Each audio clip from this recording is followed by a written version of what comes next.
Hey, folks. Gene Gallen with the Chatham Journal, and I got Shibo Rojas with the Chatham News and Record, and we will be on shortly to give you all the information you want on all our channels, including Facebook, X. What else are we going to do? Facebook, X, and YouTube. Most of you watch us on Facebook. Some of you do watch us on X, and then a small minority do watch us on uh, YouTube, and I'm just making sure all the channels are available. There we go. The X channel is up, the Facebook channel is up, and the YouTube channel is up. So we are ready to go. Okay, let's do this then. It's just saving. There we go. All right, folks, here's the rundown of what we're going to be talking about. Basketball's underway big time. So Shibo's got information as to Northwood, C4, Jordan Matthews, Chatham Central, Witch Charter, and Chatham Charter. Going to go through everyone's favorite, the power rankings for both the girls and the boys. And I think there's been some changes from last week. We'll also touch on the fact there's a 5K run coming down in Pittsburgh. Shibo will go into what he's got coming out in the paper today. The paper does come out today, Chatham News and Record. Athlete of the week, everyone's favorite, high school wrestling. Says there, Duke wrestling. Hey, that happened a couple of weeks ago. I just needed to clear it off of that.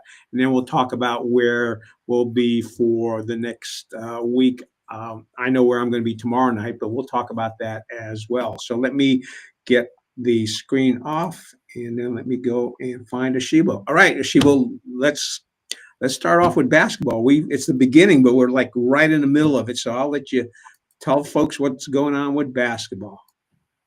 Yeah, you're right. It's the beginning, but it's a lot that's happened the past 2 weeks with basketball since we've gotten back from Thanksgiving. And then just starting with last week, I mean, we got C4 getting their first win of the year, first win for head coach John Barry against NCSSM Durham. They won that one 58-38. And then Woods Charter also got their first win of the year last week over River Academy, 46-44, in a close one.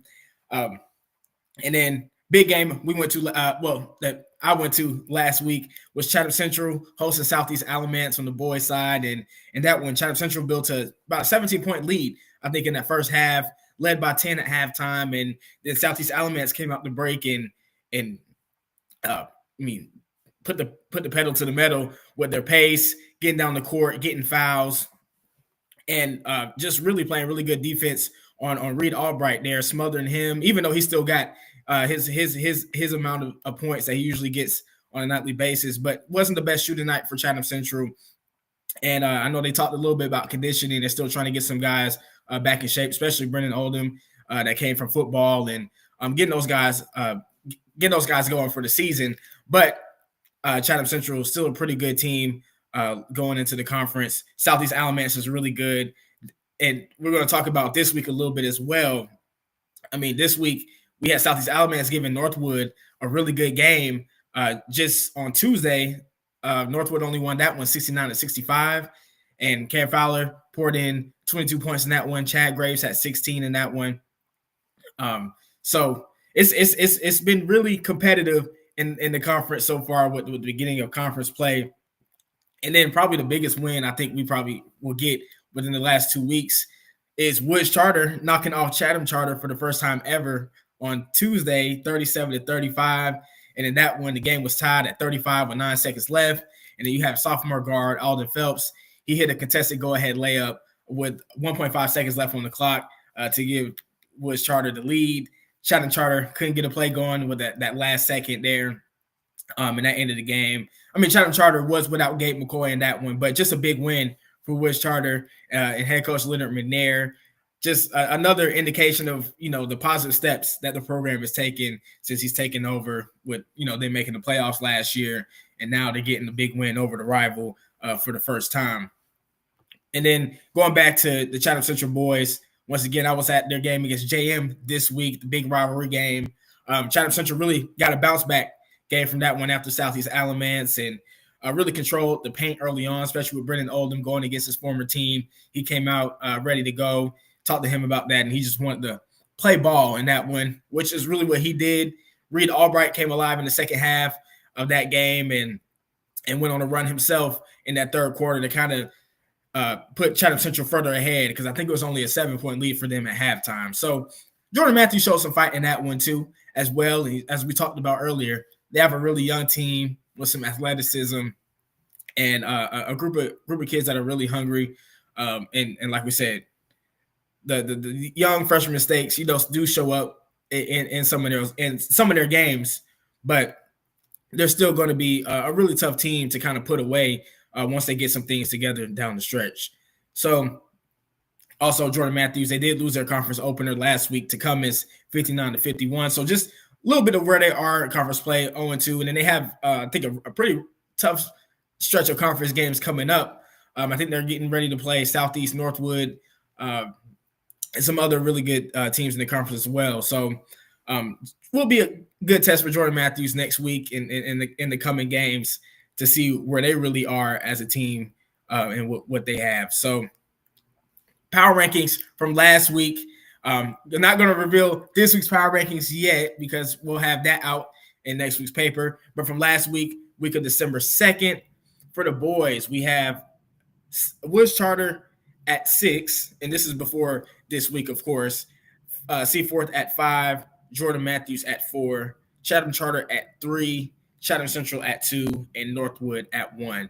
Now, what happened this week, there will be a lot of changes for next week's power ranking. So get ready to see that and respond.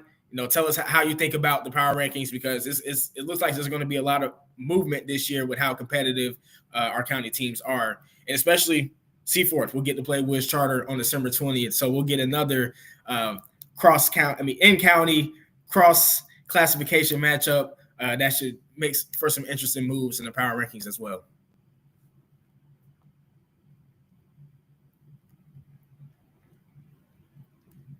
Yeah, I apologize again. I was hitting the wrong button there. All right, so that wraps up the boys. There's a lot going on. I'm going to jump ahead and just say I am going to be at the Jordan Matthews versus Northwood games. They're all playing tomorrow at Northwood. I still have some of these bands left over, so I've got both Northwood and JM bands. So if you like, come and see me and get one of those during the games if I have got some left over. I should have enough for tomorrow. So that wraps up the boys. Let me ask you this. We talked about this 2 or 3 weeks ago about the fact that this was going to be very competitive.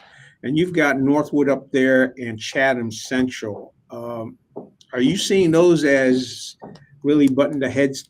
I mean, they play hard against each other back when Drake was there. And, I mean, Cam Fowler, as you mentioned, he had, 22 points. And I know at a game I was at, he had 23 points. So he's consistently one of their high scorers, but they're playing well as a team.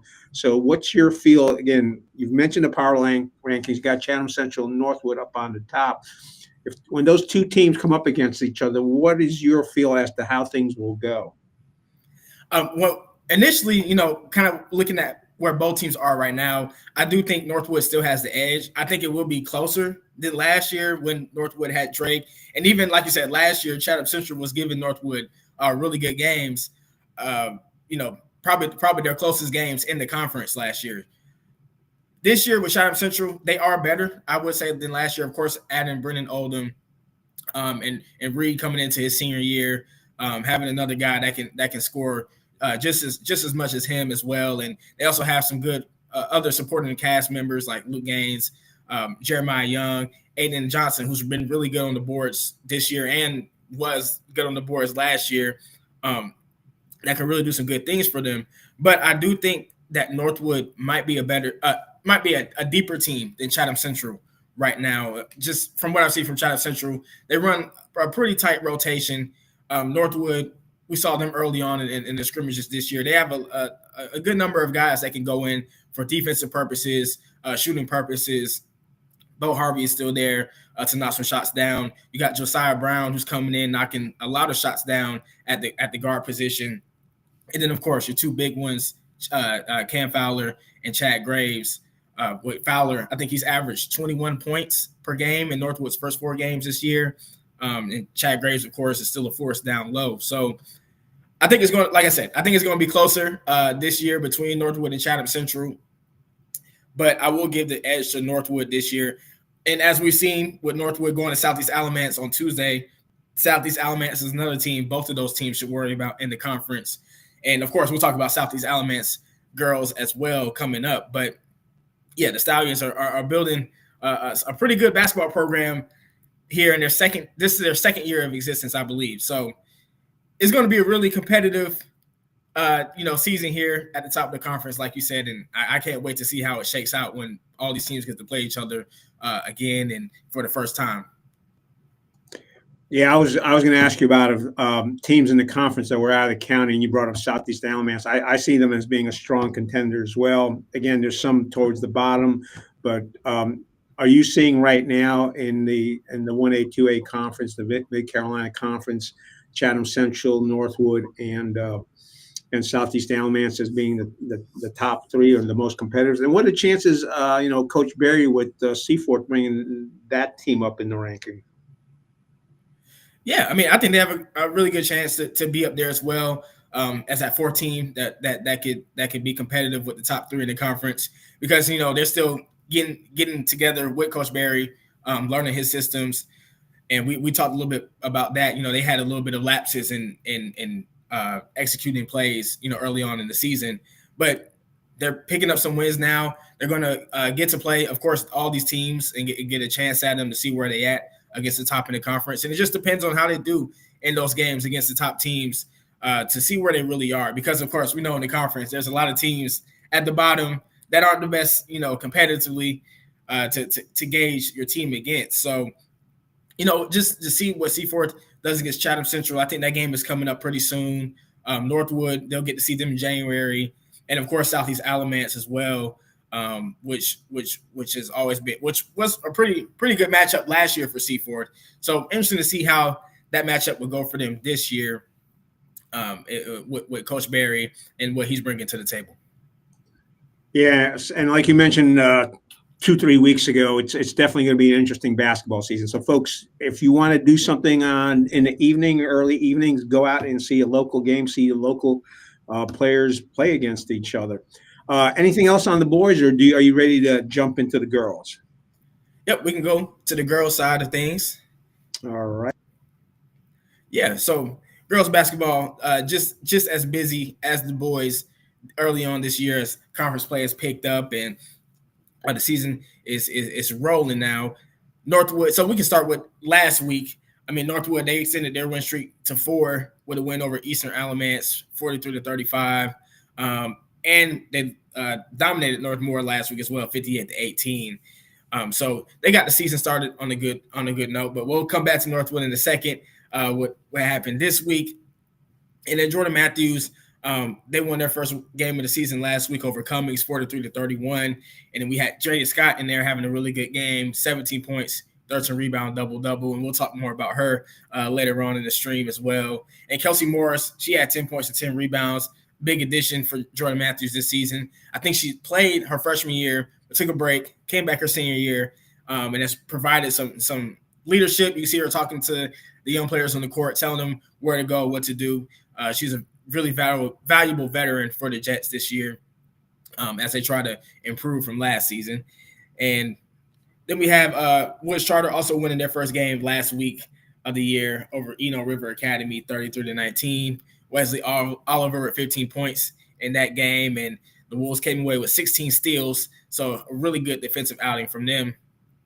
And then Chatham Central, they took a tough loss to Southeast Alamance, of course, on Friday. But last week, they got some big wins. Win over Southern Alamance on December 5th. And in that one, Carolee Dotson had 16 points, for that one. And she's been playing some really good basketball for Chatham Central this season as well. And then this week, some big shakeups, right? We had Northwood losing their first game of the season to Southeast Alamance, a team that we saw them, like I said, I saw them go up against Chatham Central, completely dominated Chatham Central on their own court. And they're led by Paler, their guard, who's been really good. She's really athletic and get to the basket. She can shoot as well. And they have a couple of other great players as well. Also some good players down low, like Clara LaChapelle, recorded 17 points and 14 rebounds against Northwood in that game on Tuesday. And they also have some other good shooters as well that can score. So, yeah, Southeast Alamance will be a team to worry about for our county's top teams in the Mid Carolina 1A 2A conference. And then also this week we had Chatham Charter going against Woods Charter in a rivalry game. Chatham Charter won that one 50-31. It was tied at 11 after the first quarter, but Chatham Charter held Woods Charter just a single digits in each of the final 3 quarters and built their lead as the game went on. And they were led there by freshman Peyton York, the guard, who led Chatham Charter with 13 points. So, yeah, we got a lot of things going on in girls basketball as well. Girls basketball power rankings from last week. Once again, don't want to give out this week's yet because we got to get to next week's paper for that one. But starting with last week, we have Chatham Charter at 6, Woods Charter at 5, Jordan Matthews at 4, Chatham Central, at 3, Northwood at 2, and Seaforth at 1.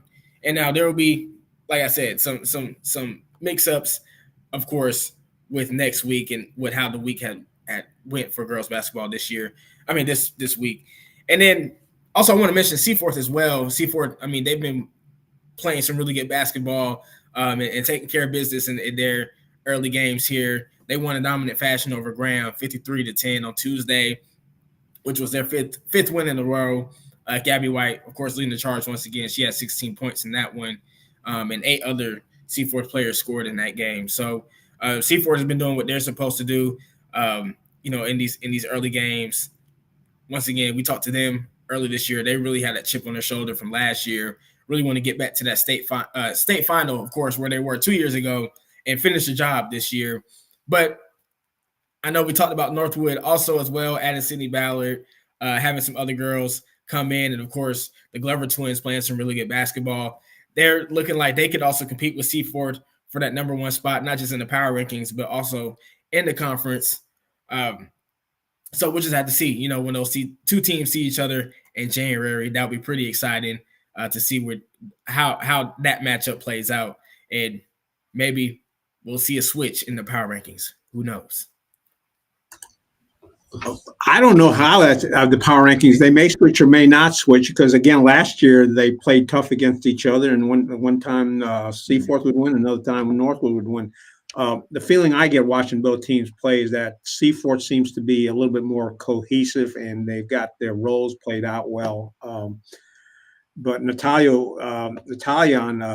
I was actually talking to her dad after the last game I went to. When she gets that ball and she sees an open lane, she is sneaky good getting in between the defenders and just going in there and just laying it up. She has a very pretty layup. And her dad's proud of her. He said he told me he taught her everything she knows. So dads always say that. But yeah, I think again, both the boys and the girls is going to be a good chance to see both teams play. And I am going to be at tomorrow night's game. Northwood is playing the JM. JM is coming over to Pittsburgh to play those games. So we're going to have all the teams, JV teams and varsity teams playing. So it's definitely worth, if you don't have anything doing on a Friday night, come on out and watch that game here at Northwood. All right. Anything else on the girls basketball going on right now? Or do you want to go into all the stuff you've got in the paper today? Yeah, let's talk about what we got in the paper today. All right, let me just get rid of that. You can start talking.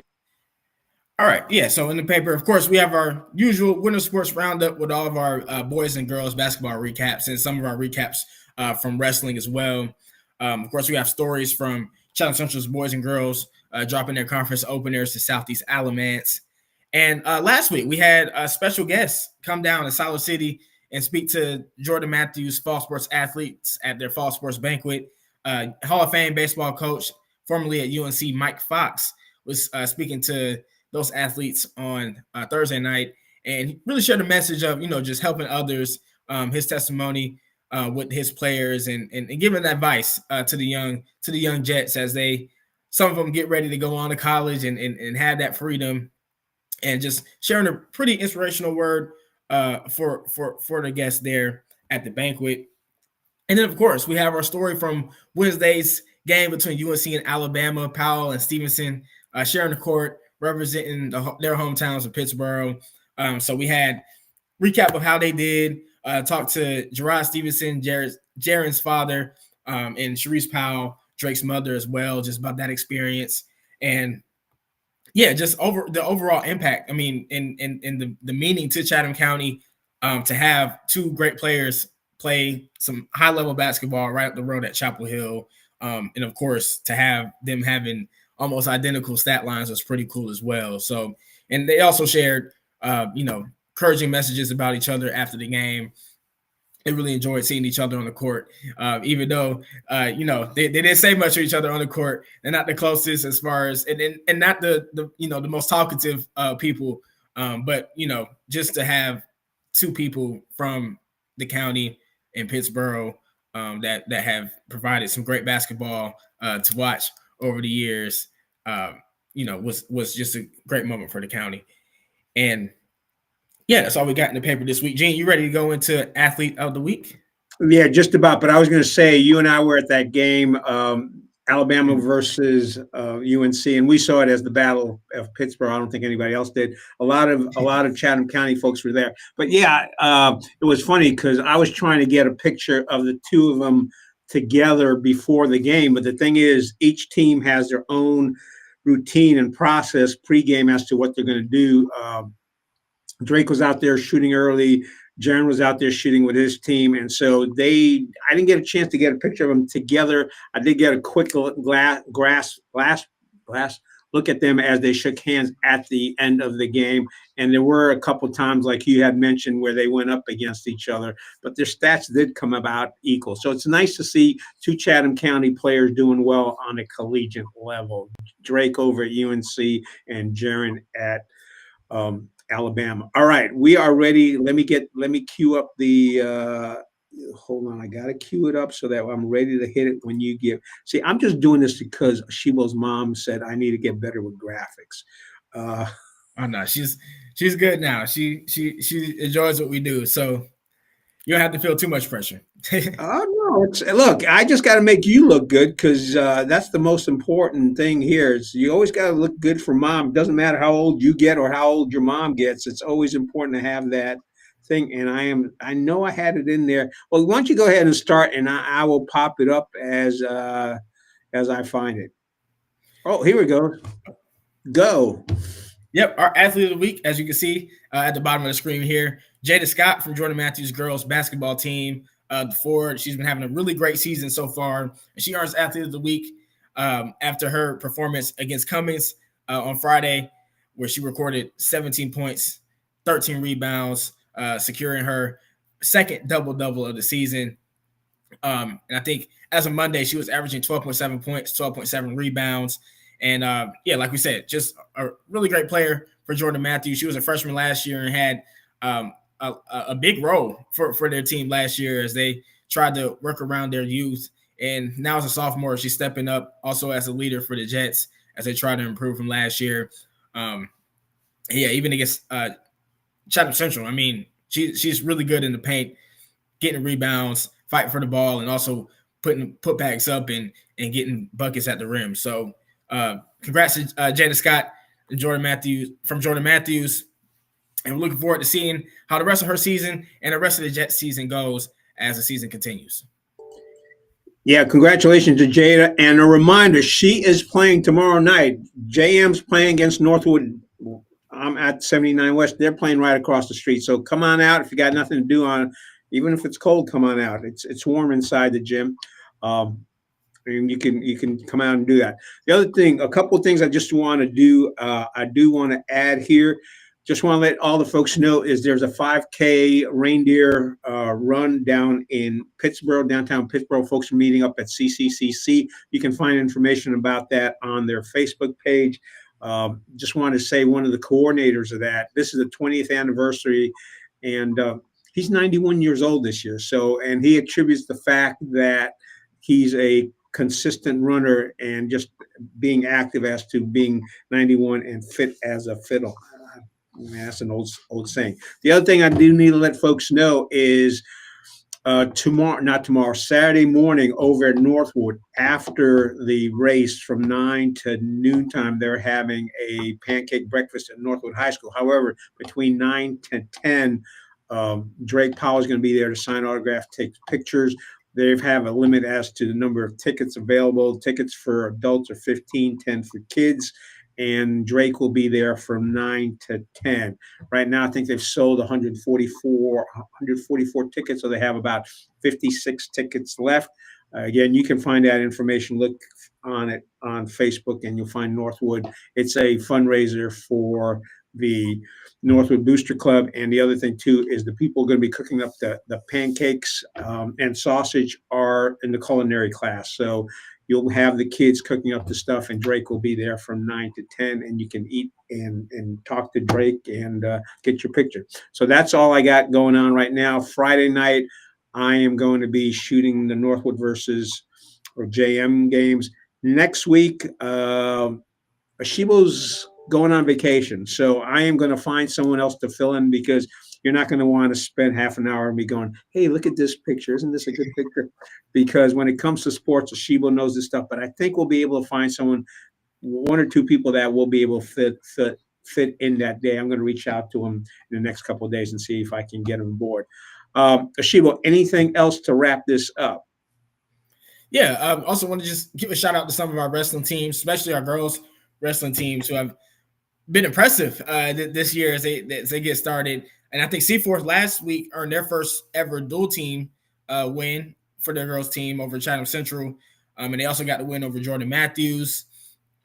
We had Seaforth's Sarah Tanner winning by major decision over Chatham Central's Kaylee Wharf in a 126-pound match. And then, of course, Liliana Messier at Seaforth also recorded a pin over Chatham Central's Peyton Pickett in a 185-pound match as well. And Jordan Matthews has a pretty good girls wrestler as well. And Alexandria Zumano, she's been winning a lot this year, and she pinned Tanner in 39 seconds. So Tanner from Seaforth in 39 seconds. So pretty good competition between our girls and wrestling. And then, of course, at the Jim King Orange Invitational, Kira Rosenmarkle, she got another first place finish for the 165-pound division. Got a pin over Western Alamance's Leona Bays in 24 seconds in the final. And then, of course, the boys wrestling keeps going on as the season goes, with Seaforth still dominating in the duels this year. They beat Chatham Central, Jordan Matthews, and Central Carolina Academy in a meet with some county teams last week as well, scoring over 70 points in each duel. And then, of course, in the Jim King Orange Invitational, they had first place finishers from Jordan Miller for 113 pounds, Ethan Kubal for 215 pounds, and then Luke Ayers, 106, Lane Armstrong, 132. They finished second, and then Gabe Rogers for 120 and Harrison Compton for 190 finished third in their respective divisions at the Invitational. And, of course, we had Chatham Central going up against Jordan Matthews last week as well in wrestling and winning that one 42-33. So a lot of county teams playing against each other last week, and a lot of action with the boys and girls in wrestling as the seasons go on. And, of course, just to mention Northwood as well, they went against Bartley Yancey at home last week and lost that one 42-39 in a close one. And Elijah Farrell, he got a pin. He got a win in that one.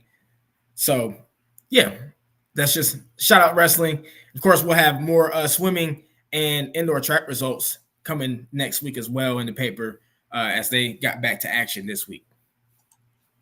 All right. So you will have stuff in next week's paper. He's not going to be here for Thursday. Yeah. I got a feeling that Ashibo and I will possibly be going to the state championships again this year. We did for the wrestling. We may be going back again this year. Congratulations to Seaforth for having a strong team the way they do, and some of the other individual wrestlers within the county. So looking forward to that. What I may do for next Thursday is, if I get someone to join me, I will also make sure I have a copy of the paper so we can refer to all the sports articles there, because that's why people pick it up, is to read about the sports. All right, Ashibo, anything else before we wrap this up? Nope, I think we got it all covered for this week. Like I said, there was a lot going on over the past 2 weeks as we got back from Thanksgiving. And once again, thank everybody. I just want to thank everybody for watching us week in and week out. And we really enjoy covering Chatham County sports. Couldn't do it without you all supporting us and giving us feedback and allowing us to cover your kids as they go throughout their high school careers. So just want to say that thank you. Of course, also as we end this year going into 2025.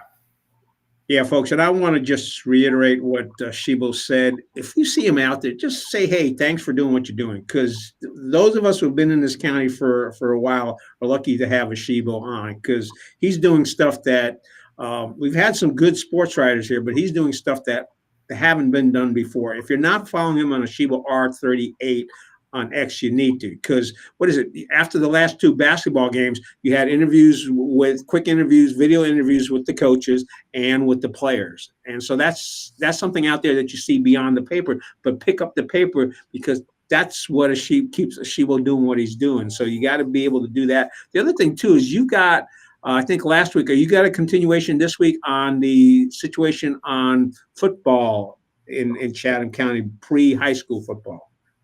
Yes, in the works of that second installment, and I guess I can give a little bit of a preview. It's going to deal with the Bear Creek area, that second installment, doing some things behind the scenes and talking to some people involved with what's going on down there. So, yeah, stay tuned for that. That's going to be coming out in a couple of weeks as we finish getting the details all together and get that story written up.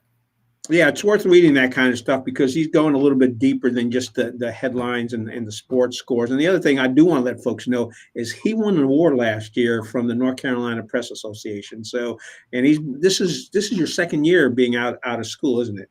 And so you got someone who's ambitious, young, and is working hard, and people are recognizing his work ethic. So if you do see him out there, let him know how you feel.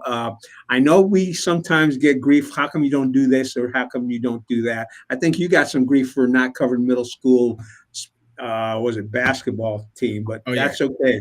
We will cover middle school basketball tournament, because that's a big thing here in the county. So just want to let folks know we're paying attention. As Ashibo said, thanks for watching. We consistently, I think we had a little bit over 1,000 folks that watched us last week. I know most of you don't watch us at lunchtime on Thursdays. That's fine, but we're out there on X, on Facebook, and on YouTube. And thank you very much. And Ashibo, have a fantastic vacation next week. Thank you.